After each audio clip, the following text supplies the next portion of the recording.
नमस्कार, जय हिंद। आपका स्वागत है। आज का टॉपिक है भारत की जलवायु। भारत की जलवायु को हम समझेंगे आज।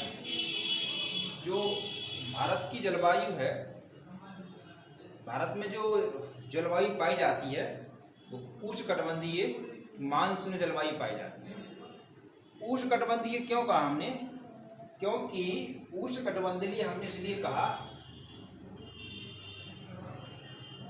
विषुवत रेखा, ठीक है, कर्क रेखा और मकर रेखा। तो कर्क रेखा से लेकर और मकर रेखा का जो क्षेत्र होता है ना, इसी को कहते हैं हम क्या? उष्णकटिबंधीय। इसको क्या कहते हैं हम? उष्णकटिबंधीय। कर्क रेखा का जो ऊपर का क्षेत्र होता है इसे कहते हैं, ठीक है, उपोष्णकटिबंधीय। 23.5 के जो ऊपर का क्षेत्र होता है ना, इसे कहते हैं उपोष्ण। जैसे कि ये कर्क रेखा भारत के मध्य से गुजर रही है, तो उत्तर का जो क्षेत्र होता है उसे कहते हैं हम उपोष्णकटिबंधीय या कोष्णकटिबंधीय, ठीक है, शीतोष्णकटिबंधीय। जबकि जो दक्षिणी क्षेत्र होता है ना कर्क रेखा का, इसको कहते हैं हम उष्णकटिबंधीय। तो भारत की जो जलवायु है उष्णकटिबंधीय मानसूनी जलवायु है। मानसूनी क्यों है? क्योंकि मानसून पर निर्भर है भारत। जो मानसून है ना, तो मानसून शब्द की उत्पत्ति अरबी भाषा के मौसम से हुई है। और मौसम का अर्थ होता है क्या? मौसम का अर्थ होता है पवनों की दिशा का मौसम के अनुसार पलट जाना, ठीक है। तो अच्छा, ये तो हो गया क्या कि ये तो भारत की मानसूनी। अब मानसून मतलब जलवायु है क्या? कि जलवायु किसी भी भूभाग में, ठीक है ना, मौसम के अनुसार लंबे विस्तृत क्षेत्र में तापमान, वायुदाब, ठीक है, जलवायु का परिवर्तन ही उस क्षेत्र की जलवायु कहलाता है, ठीक है। तो मौसम संबंधी जो गतिविधियां होती हैं किसी भी भूभाग में, वो जलवायु के अनुसार होती है। तो भारत में जो जलवायु है उसका वर्गीकरण है ना, सर्वप्रथम कोपेन ने किया था। और कोपेन ने 1918 में भारत की जलवायु का वर्गीकरण 3 भागों में बांटा था, कोपेन ने। तो अब इसके बाद जो भारत की जलवायु है, ये इसकी उत्पत्ति के सिद्धांत क्या हैं? तो इसके उत्पत्ति के सिद्धांत 2 हैं। भारत की जलवायु की उत्पत्ति का सिद्धांत, जो पहला सिद्धांत है वो तापीय स्थिति का कॉन्सेप्ट है, कि तापीय संकल्पना, ताप जिसका प्रमुख माना गया, टेम्परेचर। जबकि दूसरी संकल्पना क्या है जो लेटेस्ट बनी हुई है, जिसका प्रतिपादन किसने? फिलोन ने किया, नवीन संकल्पना, जिसका प्रतिपादन किसने किया? फिलोन ने किया। एक तीसरा और है, परंतु मतलब वो सर्वमान मत नहीं है, ईस्ट ने किया था, ईस्ट जेट स्ट्रीम वाला, ठीक है ना। परंतु जो मुख्यतः हैं वो 2 ही, ठीक है, कॉन्सेप्ट हैं। एक तापीय संकल्पना और एक है कोपेन का है, ठीक है। कोपेन का कैसा है? सॉरी, ठीक है, फिलोन का है। फिलोन की कौन सी? नवीन संकल्पना। तो तापीय संकल्पना क्या है? तापीय संकल्पना ये होती है कि ग्रीष्म ऋतु में होता क्या है कि सूर्य जो लंबवत कर्क रेखा पर चमकता है। तो कर्क रेखा पर चमकता, तो यहाँ पर क्या होता है? निम्न वायुदाब क्षेत्र बन जाता है। और निम्न वायुदाब क्षेत्र होने के कारण क्या है कि जो ITC-Z है वो इधर आ जाता है निम्न वायुदाब पर। तो ITC-Z जब निम्न वायुदाब क्षेत्र पर आ जाता है तो व्यापारिक पवनें क्या करती हैं? उच्च वायुदाब से निम्न वायुदाब की ओर आती है, ठीक है। तो ग्रीष्म ऋतु में सूर्य की किरणें उत्तरी गोलार्ध में आती, क्योंकि ये देखो उत्तरी गोलार्ध मतलब क्या होता है? 0 डिग्री के जो ऊपर का जो क्षेत्र होता है वो उसे कहते हैं हम क्या? उत्तरी गोलार्ध। 0 डिग्री के नीचे का जो क्षेत्र होता है उसे कहते हैं हम दक्षिणी गोलार्ध। तो 0 डिग्री क्या करती है? अर्थ को 2 भागों में डिवाइड करती है, एक उत्तरी गोलार्ध और एक दक्षिणी गोलार्ध। तो ग्रीष्म ऋतु में क्या होता है? सूर्य की किरणें उत्तरी गोलार्ध पर क्या पड़ती हैं? लंबवत पड़ती हैं। अब लंबवत से क्या होता है? यहाँ पर एक लो एयर प्रेशर का निर्माण हो जाता है, क्योंकि जहां पर तापमान ज्यादा होता है वहां पर वायुदाब कैसा होता है? लो होता है, वायुदाब कम होता है। जहां पर टेम्परेचर ज्यादा होता है वहां पर वायुदाब कैसा होता है? जहां पर टेम्परेचर कम होता है, जहां पर सर्दी पड़ेगी वहां पर वायुदाब कैसा रहेगा? वायुदाब वहां पे ज्यादा रहेगा, उच्च वायुदाब होगा। तो उत्तरी गोलार्ध में मतलब ये वाले ग्रीष्म ऋतु में यहाँ पर क्या होता है? निम्न वायुदाब क्षेत्र बन जाता है, ठीक है। तो निम्न वायुदाब क्षेत्र के होने के कारण क्या होता है कि ITC-Z इधर आ जाता है। तो ITC-Z क्या करता है? एक प्रकार का व्यापारिक पवनों को खींचता है अपनी ओर, क्या करता है? खींचता है। जबकि दूसरा संकल्पना क्या है? नवीन संकल्पना, जिसका प्रतिपादन किसने किया? फिलोन ने किया। वो क्या कह रहे हैं कि मानसूनी हवाओं की उत्पत्ति वायु दाब और हवाओं की पेटियों के खिसकाव के कारण होती है। ठीक है, इसकी उत्पत्ति ITCZ के कारण होती है। तो ITCZ क्या है, देखो जहां पर होता क्या है कि जहां पर सूर्य होगा, ITZ क्या होता है, ITZ देखिए ये ITZ है, विषुवत रेखा के आसपास रहता है वर्ष भर, परंतु सूर्य के साथ साथ यह क्या करता रहता है, खिसकता रहता है, मतलब उत्तर की ओर दक्षिण की ओर ये खिसकता रहता है। तो जब जैसे ही वायुदाब है जब तक खिसकता है तो उसके साथ साथ सूर्य के साथ साथ क्या है, ITCZ भी खिसकता है। तो होता क्या है कि फ्लोन क्या कह रहे हैं कि विषुवत पछुआ पवनें ही, ठीक है, क्या करती हैं, ये ही दक्षिण पश्चिम मानसून की उत्पत्ति का सिद्धांत है। मतलब कि भारत में जो वर्षा हो रही है वो दक्षिण पश्चिम मानसून से ही होती है। ठीक है, तो इसको समझते हैं आप कि ये तो मतलब दो थ्योरी हो गई। एक तीसरी थ्योरी कौन सी है, ईस्ट की है। ठीक है, परंतु वो ईस्ट का क्या हुआ, वो जेट स्ट्रीम के थ्रू मतलब बता रहे थे कि भारत में जलवायु का कारण मतलब जेट आपका पछुआ पवनें होती हैं। तो पछुआ पवनों को समझेंगे वो शीतकाल में होगा। तो होता क्या है कि जब मानसून का, अब हम पढ़ते हैं मानसून का आगमन, तो मानसून का जब आगमन होता है ना, तो मानसून का आगमन कहाँ से होता है, मानसून के आगमन पे सूर्य की स्थिति उस समय क्या कहाँ रहती है, ठीक है, उत्तरायण रहती है। उस समय ऋतु कौन सी रहती है, ग्रीष्म ऋतु रहती है। ITCZ किधर होगा, ये होगा आपका दक्षिणी भारत में ITCZ होगा ग्रीष्म ऋतु में। 21 जून नहीं, ग्रीष्म ऋतु की मानसून का जब आगमन होता है वो जून का प्रथम सप्ताह होता है। तो उस समय ITCZ कहाँ पर है, यहाँ पर होता है। ठीक है, तो हिंद महासागर से व्यापारिक पवनें, ठीक है, कहाँ पर, भारतीय उपमहाद्वीप की ओर चलती हैं। उस समय का जो समय रहता है वो 10 और 8 मई के आसपास से व्यापारिक पवनें विषुवत रेखा की ओर आने लगती हैं। विषुवत रेखा की ओर क्यों आने लग रही हैं, क्योंकि व्यापारिक पवनें कहाँ से कहाँ चलती हैं, व्यापारिक पवनें उच्च वायुदाब से निम्न वायुदाब की ओर चलती हैं। व्यापारिक पवनें कहाँ से, 5 से 5 डिग्री उत्तरी गोलार्ध, 5 डिग्री 5 से 30 उत्तरी और दक्षिणी गोलार्ध के मध्य चलती हैं। व्यापारिक पवनें उच्च वायुदाब से निम्न वायुदाब की ओर चलती है। ठीक है, तो हिंद महासागर से व्यापारिक पवनें भारतीय उपमहाद्वीप की ओर आती हैं, और जैसे ही ये विषुवत रेखा को पार करती हैं तो यहाँ पर फेरल का नियम कहता है कि अपने दाईं ओर मुड़ जाती है। तो जब दाईं ओर मुड़ जाती हैं, तो जब दाईं ओर मुड़ती हैं तो इन्हीं को कहते हैं, ठीक है, क्या, विषुवतीय पछुआ पवनें। और विषुवतीय पछुआ पवनों का नाम ही क्या है, दक्षिण पश्चिम मानसून।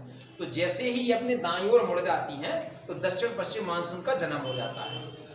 विषुवत रेखा को पार करती हैं तो फेरल के नियम के अनुसार हवाएं अपनी ओर किधर मुड़ गई, दाईं ओर। तो ये देखो, ये हवाएं इस तरह पार रही थी, और जैसे ये विषुवत रेखा को पार की तो ये किस तरह मुड़ गई, अपने दाईं ओर चली गई। ठीक है, दाईं ओर। तो जब दाईं ओर मुड़ जाती हैं तो यहाँ पर क्या होता है, दक्षिण पश्चिम मानसून का जन्म हो जाता है। तो अब यही हवाएं, यही दक्षिण पश्चिम मानसून दो भागों में डिवाइड हो जाता है।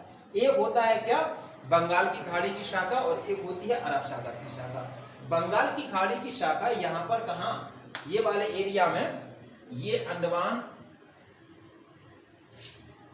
ठीक है, और ये आपका निकोबार। तो सबसे पहले यहाँ बरसात कराती है। ठीक है, यहाँ बरसात हो रही है तो यहाँ पर वर्षा सबसे पहले, मतलब कि जब दक्षिण पश्चिम मानसून आता है, मतलब बंगाल की खाड़ी की शाखा, बंगाल की खाड़ी की शाखा सबसे पहले कहाँ बरसात कराती है, अंडमान निकोबार में बरसात कराती है। ठीक है, उस समय ऋतु कौन सी होगी, जून का महीना होगा। ठीक है, ITZ किधर होगा, ITZ ये वाला एरिया होगा। ठीक है, सूर्य की स्थिति कहाँ है, सूर्य की स्थिति उत्तरायण होती है। ठीक है, ऋतु कौन सी होती है, ग्रीष्म ऋतु। मानसून के आगमन का समय क्या रहता है, मानसून के आगमन का समय रहता है जून का प्रथम सप्ताह से लेकर और 20 सितंबर तक, ये मानसून के आगमन का समय है। तो जैसे ही विषुवत रेखा को पार करती हैं तो फेरल के नियम के अनुसार हवाएं अपनी किस ओर, दाईं ओर मुड़ जाती हैं। तो दाईं ओर मुड़ती हैं तो वो जन्म लेती हैं किसका, दक्षिण पश्चिम मानसून का जन्म। अब दक्षिण पश्चिम मानसून होता है, ये दो शाखाओं में विभाजित हो जाता है। एक अरब सागर की शाखा होती है, सॉरी, एक बंगाल की खाड़ी की शाखा होती है और एक अरब सागर की शाखा होती है। बंगाल की खाड़ी की शाखा देखिए, ये हवाएं इस तरफ आ रही हैं, और यहाँ पर क्या है, म्यांमार में अराकान पर्वत है। अराकान पर्वत से जैसे ही टकराती हैं तो वहाँ नमी को छोड़ देती हैं। ठीक है ना, वहाँ वर्षण कराती हैं। इसके बाद वो टकराकर उत्तर पश्चिम भारत तरफ मूव कर जाती हैं, इस तरफ। तो यहाँ मिलेगा, ठीक है, मेघालय में 3 पहाड़ियाँ, गारो, खासी, जयंतियाँ। तो खासी नामक पहाड़ी पर, जो कि वहाँ पर मासन राम है, जो कि विश्व का सबसे ज्यादा वर्षा वाला क्षेत्र, वहां पर घनघोर वर्षा करा रही हैं। ठीक है, तो ये अराकन पर्वत से टकराकर गारो खासी जयंती वहां पर क्या कराती हैं, वर्षण कराती हैं। ठीक है, तो खासी नामक पहाड़ी पे क्या है, मासरराम। मासरराम क्या है, विश्व का सर्वाधिक वर्षा वाला क्षेत्र। जबकि कुछ हवाएं यहाँ से हुगली नदी से प्रवेश करती हुई और आसाम तरफ ठीक मुड़ जाती हैं। ब्रह्मपुत्र नदी की घाटी है ना, ये इस तरफ चली जाती है और आसाम में सूरमा घाटी के सहारे से यहाँ पर कहाँ पर नामचा बारवा पर्वत है, तो वहां पर नामचा बारवा पर्वत पर डफला है, मिश्मी है, वो है ना, इस ठीक है, ये पहाड़ियों पर पटकई बूम पहाड़ियां यहाँ पर वर्षण कराती हैं। इसके बाद होता क्या है कि जब ये शाखा यहाँ से मेघालय के पठार से वर्षा कराती हुई इस तरफ आती है ना, अब देखिए यहाँ से क्या होता है, ये तो हो गई मतलब कि पूर्वोत्तर भारत में जो बरसात होती है और अंडमान निकोबार में जो वर्षा होती है वो दक्षिण पश्चिम मानसून की कौन सी शाखा है, वो है बंगाल की खाड़ी की शाखा। ठीक है ना, तो मतलब दक्षिण पश्चिम मानसून की शाखा दो शाखाओं में, दक्षिण पश्चिम मानसून दो शाखाओं में डिवाइड हो जाता है, एक बंगाल की खाड़ी की शाखा, दूसरी अरब सागर की शाखा। तो बंगाल की खाड़ी की शाखा को हमने समझा, अरब सागर की शाखा क्या है, अरब सागर की तीन उप शाखाएं होती हैं, एक मालाबार से प्रवेश करती है, एक खंबात की खाड़ी से प्रवेश करती है और एक कच्छ के खाड़ी से प्रवेश करती हुई धर्मशाला में वर्षा कराती है। तो जो इसकी जो पहली जो शाखा होती है मालाबार की, मालाबार मतलब केरला में यहाँ पर घनघोर अगस्त्यमलाई, अन्नामलाई, अनाईमुदी है, यहाँ पर घनघोर वर्षा करा रही है। तो ये जो पश्चिमी घाट है ना, ये क्या है, पूरा पश्चिमी घाट। तो पश्चिमी घाट का जो पश्चिमी क्षेत्र है यहाँ पर वर्षा कराती हैं, जबकि जो पूर्वी क्षेत्र होता है यहाँ पर वर्षा की मात्रा थोड़ी नमी कम हो जाती है, उस क्षेत्र को हम वृष्टि छाया प्रदेश कहते हैं। तो मालाबार की शाखा मतलब पहली जो उपशाखा होती है वो मालाबार की उपशाखा होती है, जो कि केरला में वर्षा करा रही है। तो जब मानसून का आगमन होता है ना, मानसून का आगमन मतलब अरब सागर की शाखा, जिसे कहते हैं दक्षिण पश्चिम मानसून, यही अरब सागर की शाखा भारत में सबसे ज्यादा वर्षा कराती है। तो पहली जून का प्रथम सप्ताह है, कहाँ वर्षा होगा, केरल के मालाबार तट पर। ठीक है, ये पहली उपशाखा। जबकि दूसरी जो उपशाखा होती है ना, खंबात की खाड़ी मतलब नर्मदा ताप्ती का मुहाना है ना, तो नर्मदा की घाटी से प्रवेश करती हुई ये कहाँ चली जाती है, ये मैकाल पठार तक जाती है। तो सबसे पहले यहाँ पर राजपीपला मिलेगा, जो कि गुजरात में पहाड़ियां, ये सतपुड़ा की रेंज है। तो सतपुड़ा की रेंज में तीन प्रमुख पहाड़ियां, राजपीपला है, महादेव है और मैकाल है। तो राजपीपला में वर्षा कराती है। महादेव जो पहाड़ी है, जहां पर जो कि मध्य प्रदेश का होशंगाबाद जिला है, वहां पर क्या है, धूपगढ़ चोटी है। धूपगढ़ चोटी में क्या है, हिल स्टेशन है एक पंचमढ़ी।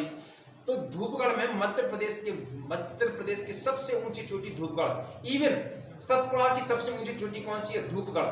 तो धूपगढ़ मध्य प्रदेश होशंगाबाद जिले में यहाँ पर घनघोर वर्षा कराती है।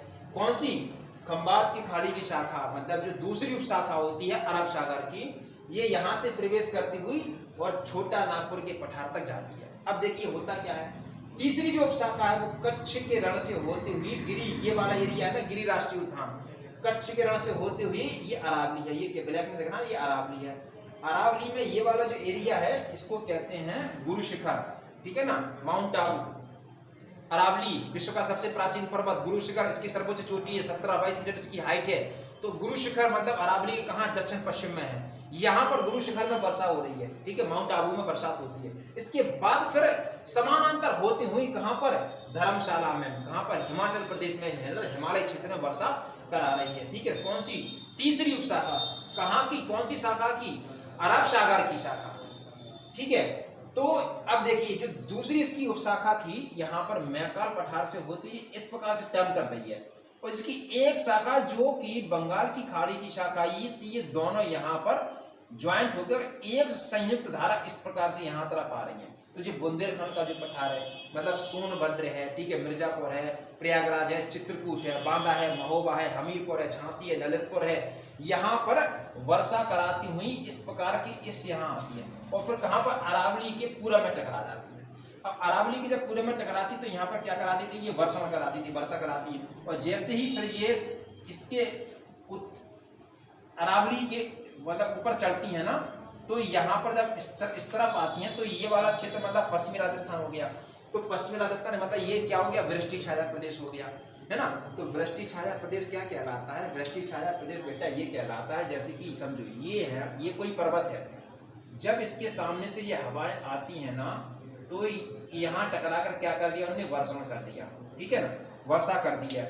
तो इसका यहाँ वर्षा ज्यादा होती है। फिर यही हवाएं जब यहाँ इस तरफ आती है ना तो क्या होता है, तापमान में गिरावट आ जाती है। ठीक है, तापमान में क्या आ जाती है, गिरावट आ जाती है। जब इस तरफ आती है ना तो यहाँ वर्षा कम कराती है। तो इस क्षेत्र को कहते हैं वृष्टि छाया प्रदेश, वृष्टि छाया प्रदेश।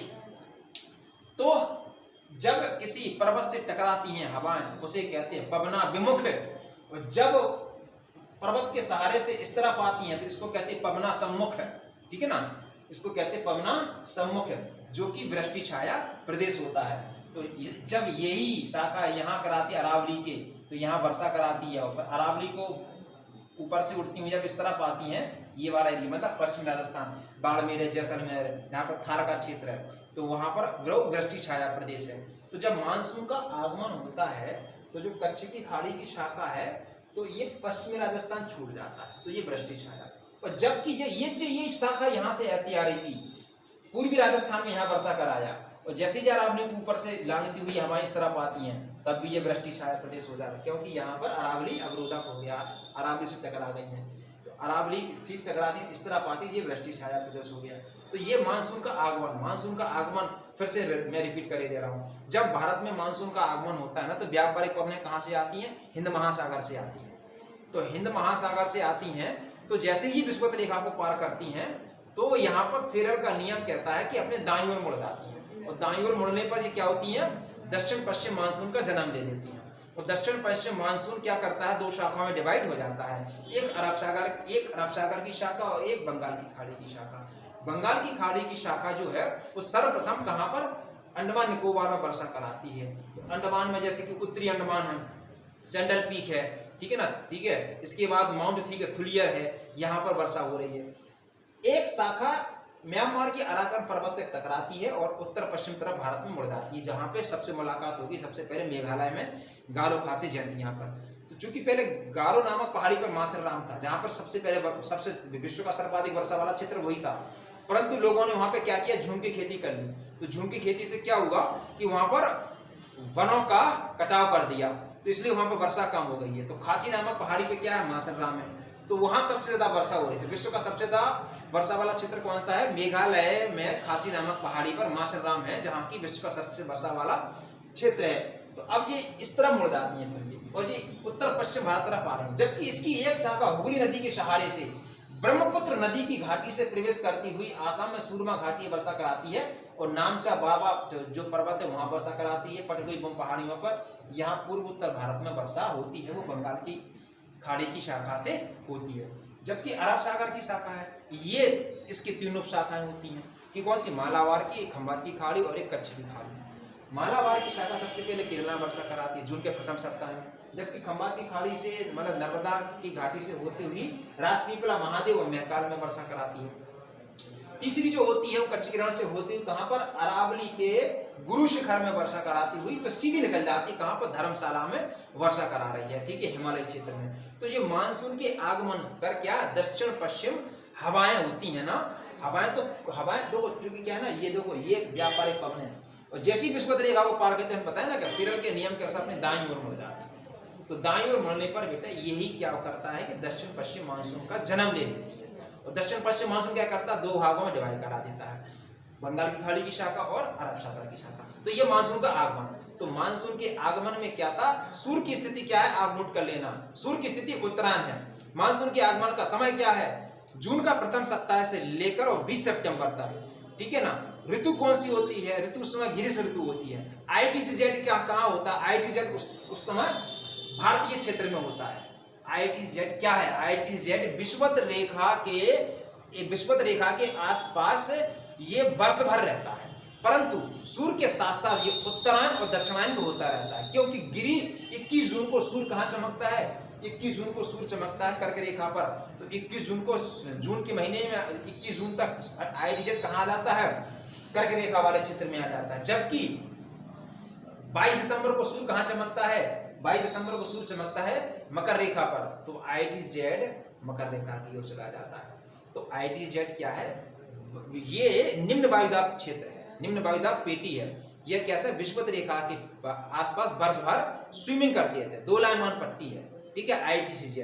तो ITCZ जहां होगा वहां ITZ क्या करता है, व्यापारिक पवनों को अपनी ओर खींचता है, व्यापारिक पवनों को अपनी ओर खींचता है। और व्यापारिक पवनें चलती कहां से कहां है, उच्च वायुदाब से निम्न वायुदाब की ओर। ITZ क्या है, एक निम्न वायुदाब क्षेत्र है। तो आखिरकार ये हवाएं इस तरह भी क्यों आई, क्योंकि यहाँ पर ITCZ है, निम्न वायुदाब क्षेत्र है, और व्यापारिक पवनें उच्च वायुदाब से निम्न वायुदाब की ओर आ रही थी। तो ये था मानसून के आगमन का समय, ठीक है ना, मानसून का आगमन। अब हम समझेंगे मानसून का निवर्तन। निवर्तन मतलब होता है लौटना, ठीक है। तो भारत में जो सबसे ज्यादा बरसात होती है वो अरब सागर की शाखा से होती है। भारत में जो सबसे ज्यादा बरसात होती है अरब सागर की शाखा। अरब सागर की शाखा 20 जुलाई तक संपूर्ण भारत में क्या होती है, हवाएं फैल जाती हैं, ठीक है ना। तो मानसून के आगमन हम इतना ही समझेंगे। अगले टॉपिक में समझेंगे मानसून का निवर्तन, ठीक है ना। मानसून के निवर्तन में क्या होता है, सूर्य की स्थिति उस समय दक्षिणायन होती है। ITCZ उस समय कहां होता है, दक्षिणायन चला जाता है। हवाएं कौन सी होती हैं, वो उत्तर पूर्वी हवाएं। कौन सी होती हैं, ये हवाएं कौन सी थी मानसून के आगमन में, दक्षिण पश्चिम हवाएं। कौन सी थी, ये दक्षिण पश्चिम हवाएं। लौटता हुआ मानसून में हवाएं कौन सी रहती हैं, उत्तर पूर्वी हवाएं। ये देखो उत्तर पूर्वी हवाएं हैं मानसून के लौटने पर। ITCZ कहां होता है, दक्षिणायन होता है, ठीक है। ऋतु कौन सी होगी, शीत ऋतु होगी उस समय। तो समझेंगे अगले टॉपिक में मानसून का निवर्तन। टॉपिक अगर आपको अच्छा लगा हो तो प्लीज इसको लाइक करें, सब्सक्राइब करें, अधिक से अधिक लोगों तक इसको शेयर करें। थैंक यू, जय हिंद।